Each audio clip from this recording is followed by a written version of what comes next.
No introductions, let's just go. We already know that when we have to do something complicated, it's better to break it down into simple steps, right? In this case, our common friend from the news media industry, who, what, when, where, why. We know this. For an artist statement, the most dominant ones for me are what and why. What are you doing? And what's the point? What am I doing? That's easy. I'm making watercolor paintings, usually plants and animals, often with little paper towel accents. You know, the same crap that every other watercolor artist does. So, what are you trying to say with all of this? Whenever someone asks us to explain our art, we tend to think way too broadly, and it starts to become impossible. There are some artists who find a very specific niche in their work that sells great or otherwise just fulfills them consistently. Let's say you're an artist that just does horse paintings. You know, maybe you live, breathe, ride horses. You don't paint anything other than horses. You've had years to psychoanalyze your commitment to horse subjects, and thus talking about the art is a snap. The rest of us, though, we're more likely to have more varied interests.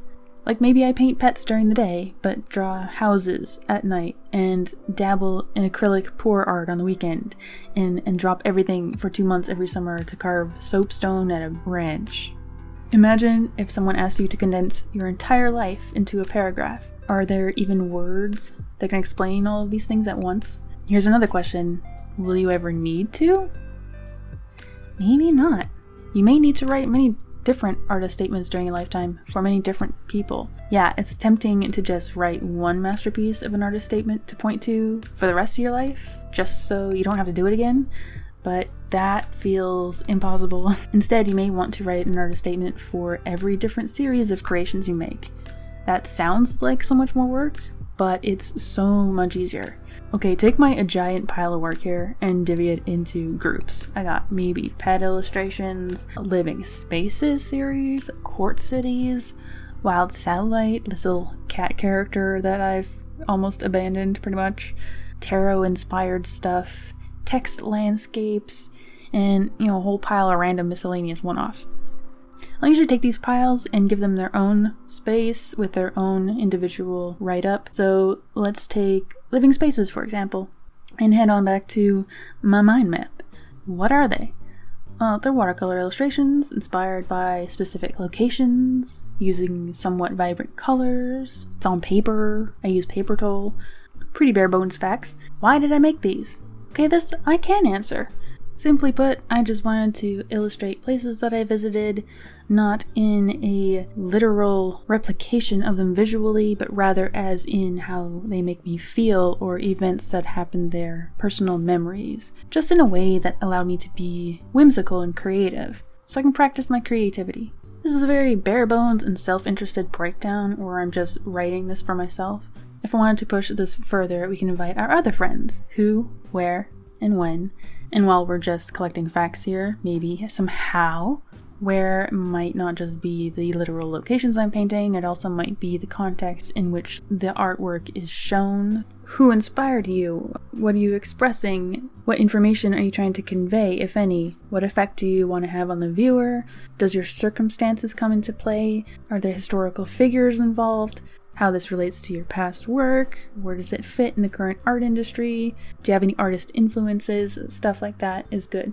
And then you can use all these tiny ideas to make up a nice long rough draft of everything that you could possibly think to say about this series, or this piece. And when you're doing that, consider, who am I writing this for? People have such strong opinions about artist statements that they'll roll their eyes anytime they hear the word. There is definitely a stereotype that artist statements are stuffy and proper, packed full of grandiose lies and jargon intended to impress the snooty lords and confuse everyone else. But here is a list of people who collect art. People who have pets, who want pet commissions. Other artists who love art more than most people. Even people who've never purchased art before or even thought about purchasing art before. People who like the artist personally, probably, and want to be part of the action in their support circle. You know, just regular people like you and me. Here's how my living spaces statement ended up, and you can just pause if you wanted to read that. It's not a masterpiece, but it's okay. I'm going to do this process one more time with a slightly different flair. So let's do one more for pet commissions. What are they? These are custom illustrations of pets in vibrant watercolor with backgrounds, usually botanical ones, paper towel, etc. Why do I make these? Because they tend to help people cope with the future loss of their pets, and the addition of custom backgrounds keeps it interesting for me and keeps me from feeling like an emotionless camera. I can actually be creative. See how much easier it is to talk about my art when you get as specific about my art as possible? You always want to try to kind of turn it around a little bit and see if you can write for the person who's reading it. I could tell a story, like my cat had 2 years of anticipation before his passing because of heart failure. So I started painting him in strange new places as a way of giving him what I couldn't, an adventurous life. And so I just wanted to offer this option to people who rather like the idea of imagining what their pet's version of heaven might be. This artist statement is going to have a different angle because I'm not likely to hang a show of pet commissions in a gallery or anything.